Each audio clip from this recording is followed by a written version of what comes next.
we'd like to thank everybody who's here for the pre-release of Shadyside. Jason and I have been working on this for 14 months now, and we love that you guys are here because you guys were such a big part of this. But do you want to say a few words before I hit play?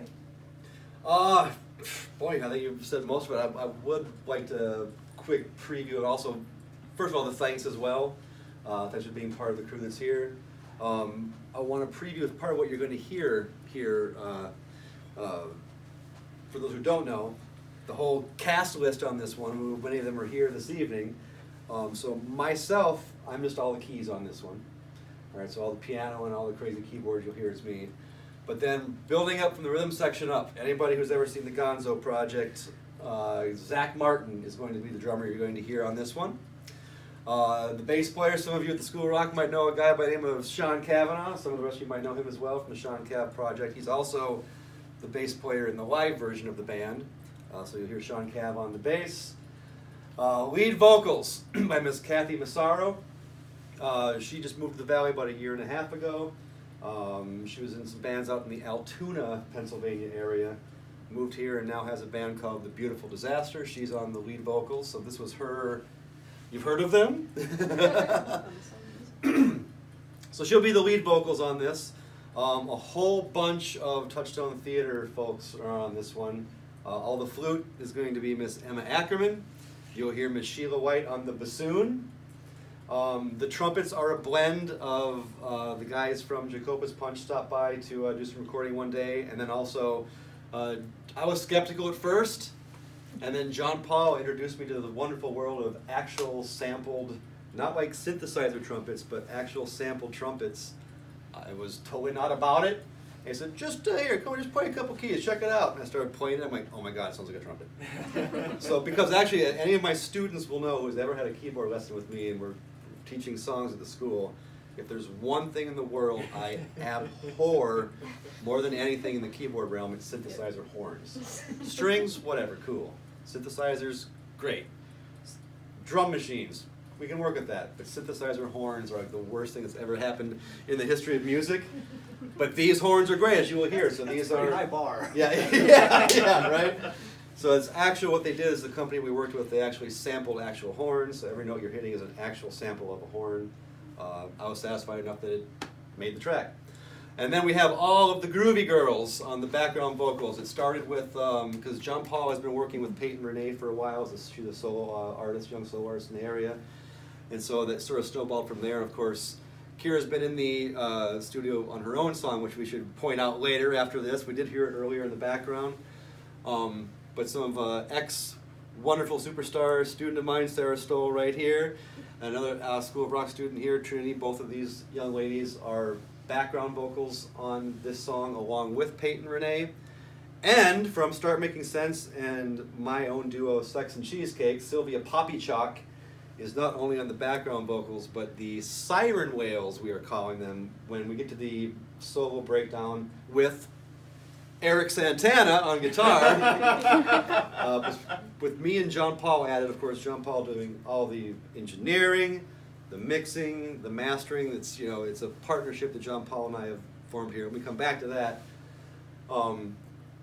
Yeah, Eric came into the lead guitars, and Sylvia has just been a gem for us. She's a lead vocal on another song, backgrounds a couple other songs.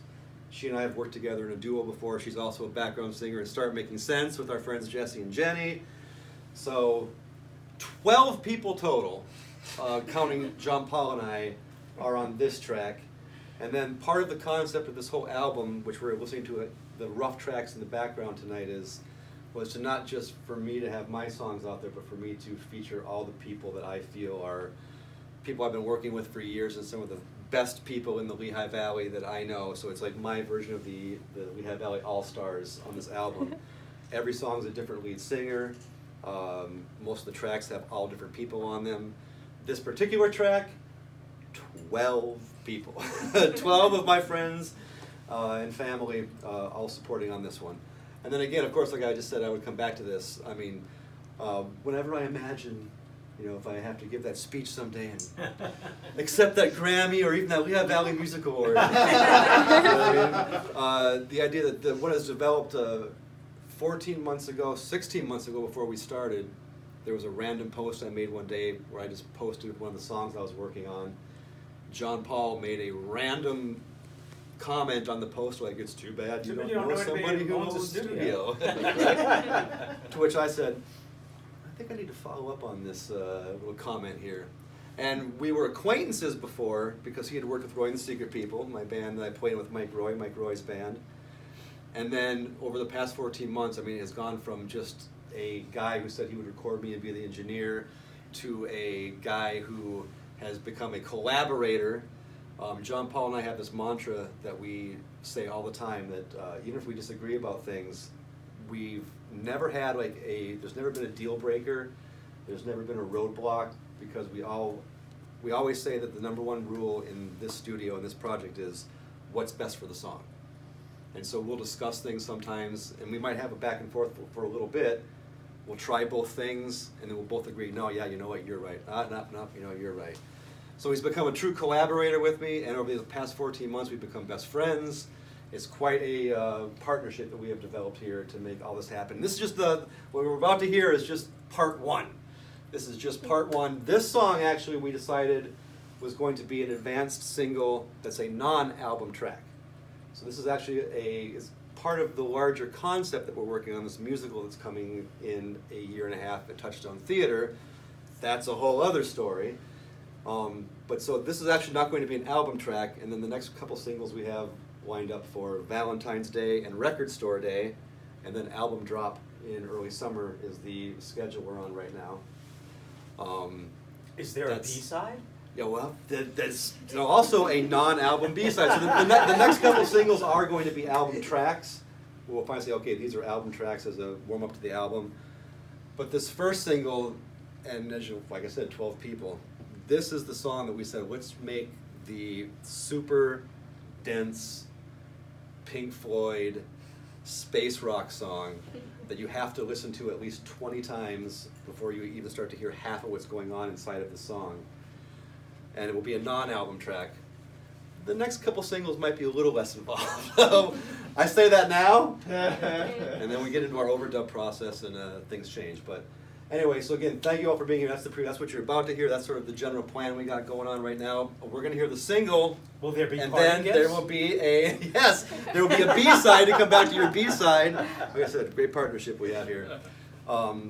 There's also a B-side on this one, which is also a non-album track that we like to call our palate cleanser.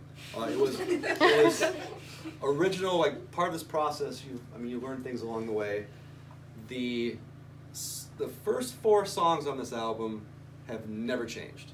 Like we always had side A, the songs I knew were going to be on. Side B has gone through a constant sort of. We finally landed on we know what's going to be now, but that constantly changed. So the B-side we're also going to hear tonight was originally going to be on the album, and it was originally a ballad, and then it was a sea shanty, and then it took on a couple different forms. So actually this B-side you're going to hear, which is called Irish Melody, a couple quick things. Part of Irish Melody is going to be that we're going to release over time multiple versions of this, part of which you're all going to be a part of tonight. When this is all over, we're going to have a little sing-along and record a version of Irish Melody tonight. So as we keep releasing things over time, this is going to be one of the big things that we just keep saying here. Here's the pretty version, here's the bar version, here's the drunk version, here's the okay version, here's the shanty version. So you're all part of this process of the Irish Melody process that's going to be happening over the next couple of years. That's the B-side. And you asked me one more question, or was that it? Will there be party gifts? Everybody who has been a part of this process, as you leave here tonight, and we're not in a hurry, because this is the moment where you put the check on the table, like just stay as long as you want. You don't have to get out of here. But yes, so for those who didn't get the spiel yet, there are 3 different stickers. So each one of these packs has one of 3 stickers to choose from. Inside of this pack are not only one of those 3 stickers, but the USB that has the single and the B-side on it. Studio extras, the story of this song is on this USB in photo and video form. There's going to be a follow-up online Google Drive link that everybody's going to have where we will keep putting in more content as we go. This is your access to that. And then, just in case you want to do any smooching tonight, there's also some mints in here for the drive home. And I believe that is the. And it makes a lovely Christmas gift, a You stocking are stuffer. absolutely right. Absolutely right. So we have these. We have stickers on their own. But what we've been doing, by the way, and I swear it's not a sales pitch now, but as long as everybody's here, and we're just letting you're all kind of sort of part of the inner circle here, so you can kind of know what's going on. Yeah, we're selling stickers for $3 or a pack of them for discount. These things we're going to be doing on Black Friday. So to kind of let you know what we are telling the public is we're selling these packs for $20 because that USB is not just about having a single, but what we're going to give people is that's going to be our album Kickstarter. So basically we're going to give you the single and the B-side and these little treats now, and if you buy this now for $20, not you, because you're getting one. I didn't bring you in here to get your money. But it's going to be your advanced copy of the next 2 singles in the album as well. So basically it's like our own version of a Kickstarter campaign, but you are also getting some fun stuff immediately, which you're going to get tonight because you're on the album. And yeah, that's what we're doing. We also, if anybody's not doing anything on Friday, I'm going to be playing live at the Compact Disc Center. The Compact Disc Center has agreed to be our one brick and mortar source. We're going to have all this available. Everything we do from here on out is going to be available on the website, at my gigs, and the Compact Disc Center, who Mary's been a dear friend for a long time. She and I were, she still is, I was. She's a DJ in WLVR. That's how we met. So we've had a good relationship artistically for a while, and so she has agreed to help us in that way and be like our one. That's the place we're going to direct people. If you want to just at any time go to brick and mortar, stop, and get any HeadEye product, the Compact Disc Center is going to be our place, which is a blessing, and that's a beautiful thing that they're letting us do that. So these are all some of the exciting things that are happening, including, like I said before, I'll repeat, there's t-shirts are coming in 2 weeks. We have 2 t-shirt designs that are going to be dropping as part of the marketing campaign, and last-second Christmas gifts. And then Valentine's Day is the next single, which is going to feature Alyssa Lou Allen on lead vocals, and some more of our Touchstone friends, and we like to call them our donuts, our Berliners. Mm-hmm. Some folks I met over in Poland.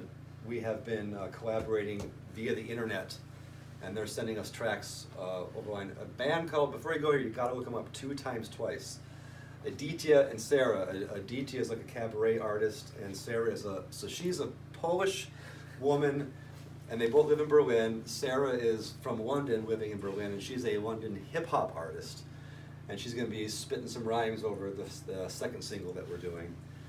And then Record Store Day is the next single, which our friend Jenny Fownes, so your people's teachers, Jenny Fownes will be doing the lead vocals on the 3rd single, and then the album drops. So wow. That is the information dump, as the inner circle information dump.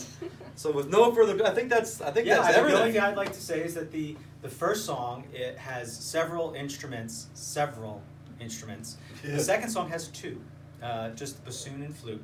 Yeah. Okay, and it's a huge dichotomy, but the second song to me, I imagine, because HeadEye is here to meet Earth Girls, to report back, and so he goes to a bar, and this is the sing-along at the bar. Yeah. And so what we're hoping is that afterwards you guys will do a quick 1.5-minute sing-along with us that I'm going to record, and it'll be part of the HeadEye lore. All right, so without... And I will also will quickly say, and then without further ado, and also, but as the whole musical thing is happening, right? So folks who are on the album are also going to be sort of our first wave of, the testing. What we call the right of refusal. A lot of you folks will be pegged for possibly being in the musical when that part gets here. So these are all things that are coming down the pipeline as part of the project. So. Whew. Thank you for listening to me. I don't know if thanks for being, but thanks for that. I wasn't expecting that at all. You want to say a couple words, Jason? No, I'll say a couple words. Half hour later. So, thank you all so much for being here. I hope you enjoy the song. Yes. Kermit the Frog moment. Yay!